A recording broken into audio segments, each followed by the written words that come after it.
Are you truly happy in your life? Happiness is way beyond green smoothies and yoga. I'm also not talking about short-lived happiness, which is often achieved by people through means which are not very helpful. In fact, often they are harmful. According to an expert in the field of well-being, Dr. Felicia Hubbard, who is the founding director of the Wellbeing Institute in Cambridge University, she's an author of the book Creating a World That We Want to Live In and How Positive Psychology Can Help Us Build a Brighter Future. He has highlighted 5 pillars of well-being. Number 1 is social connection.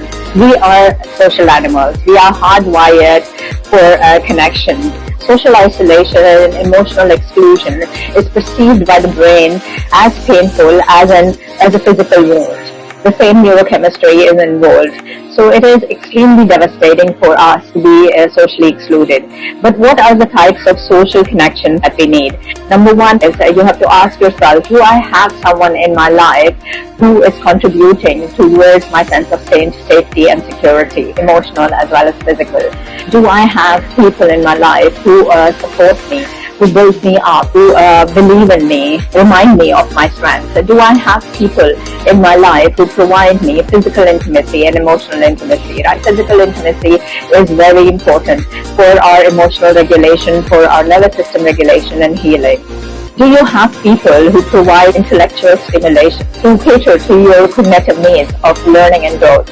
So you have to ask yourself that, do I have people in my life who provide me a trusted, holding, non-judgmental space, who I can turn to? Also, do I have people in my life that I can have fun and relax? You have to really think about, are there any such areas of support which are missing, right? And if they are, right, what are you going to do to contribute towards your well-being? Number 2 is having a sense of autonomy. This means have some sort of control over your life. Is there certainty in your life, or absolute uncertainty really makes people suffer? When people feel that they are helpless victims, they lose hope and they really suffer. So think about that, how can I build a certainty and have some sort of control over my life and the choices that I make for myself? This is a very inborn need. Even children hate it when they have hovering parents all the time over their head and are controlling everything for them. Number 3 is having a sense of competence. This means that, do you feel that you are good and effective at what you're doing? At times you feel that you are losing the edge.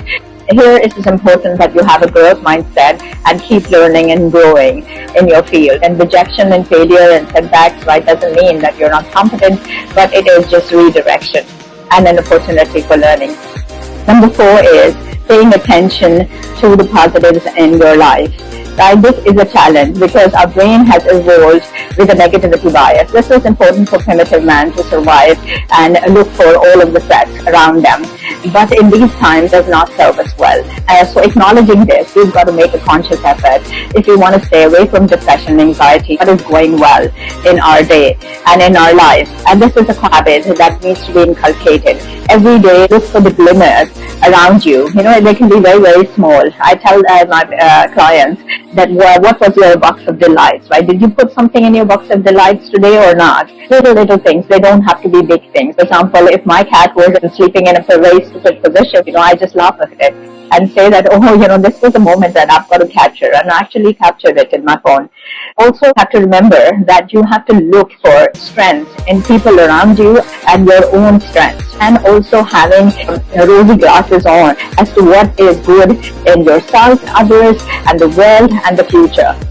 This has to be an honest evaluation. Also, having an emotional balance is important. I'm not saying that invalidating your suffering, frustrations, disappointments, anger, sadness, anxiety, and fear, they're all valid. Being able to sit with this keen discomfort, developing the skill, and remember, emotional regulation and distress tolerance is not a soul journey. So accruing the support that you need, we co-regulate as humans. So what can you do to help you co-regulate so that you have a balanced and a fulfilling life for yourself? If you've had a lot of negatives, disappointments, and setbacks in your life, it becomes a challenge. So an accountability partner or a life coach really helps. 5 is having a sense of meaning and purpose in your life. Those who lose a sense of meaning and purpose lose resiliency and really suffer. If you feel that your life is worthwhile, what you're doing is meaningful, and making a meaningful contribution towards others is also very important. This suggests that those people who have been contributing and giving back to the community live much longer and are much more physically resilient to infections. The health indicators are superb. The inflammatory response, their cardiovascular health, they have higher immunity levels, and there are so many other benefits. So think about it. How much are you giving back to the community? Because give and take is a win-win for everybody. Dr. Felisa, in her 20 years of research on well-being, further highlights that there are three crucial elements of well-being, and that is having an open mind, an open heart, and clear thinking.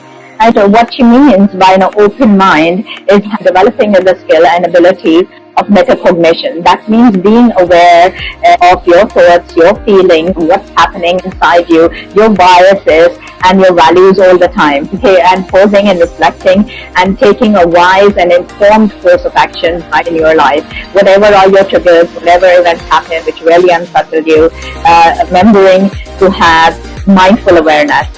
Having an open heart means that you're having compassion and kindness to yourself in the moments that are really dark, to heal yourself, and also having empathy and kindness towards others. We are hardwired for empathy, and it's there for a reason. Being in touch with humanity contributes towards our sense of well-being. The third one is having mental clarity. Here you have to make sure that you are evaluating things right from a broader perspective and having a long-term focus instead of a short-term focus. There's so much misinformation, bias and conditioning going on. So looking at things from all perspectives and also challenging yourself with looking at things from a perspective which you are not really comfortable with. And this is where the growth mindset again comes in. Being flexible is where mental resiliency comes in. So the focal point of the book is moving away from me to we. In the end, right, I would like you to take a moment and reflect on whether you have these pillars of well-being in your life. If you don't, what are you going to do to make sure that you have them? Because we all deserve to thrive and having a truly fulfilling life. If this post was helpful, do like and share with someone who you feel needs to see this today. Let me know what are your views in the comments below. Thank you so much for listening. Goodbye for now.